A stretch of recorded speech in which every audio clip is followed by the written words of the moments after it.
hello viewers ভালে আছেনে আপোনালোক সকলোৱে আজি একদম এটা সিম্পল ৰেচিপি দেখাম আপোনাৰ গৰম দিনত পাতলকে চিকেন বনোৱা যেনেকৈ আপুনি মিঠা তেল গৰম কৰি ললে তাতে গোটা গৰম মছলা আদা নহৰু পেষ্ট পিয়াজ হালধি নিমখ জিৰা ধনিয়া বিট মছলা যি ধৰণৰ মছলা দিয়ে দি দিব দি পেলাই আৰু আপোনাৰ চিকেনখিনি ডাইৰেক্ট দি দিব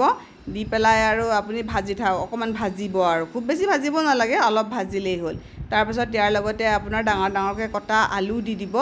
আৰু দাইলখিনি যে থৈছিলোঁ বুটৰ দাইলখিনি সেইখিনি বইল কৰি লৈছিলোঁ বইল কৰি পেলাই আপোনাৰ গোটেইখিনি সেইখিনি দি দিব ইয়াৰ লগতে তাৰপিছত খুব ভালকৈ চিকেনটো সিজিবলৈ দিব দাইল আৰু আলুৰ লগত তাৰপাছত আৰু অলপ দেৰি যেতিয়া সিজা হৈ যাব তাৰপিছত কচুৰি মেথি অলপ এনেকৈ হাতেৰে মোহাৰি দি দিব ঢাকোন মাৰি দিব তাৰপাছত আৰু অকণমান তাৰপিছতে হৈ যাব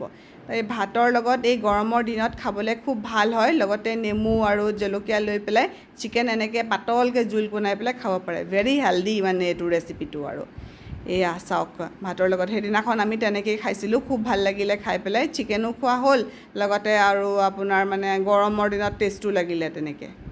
ঠিক আছে দিয়ক ধন্যবাদ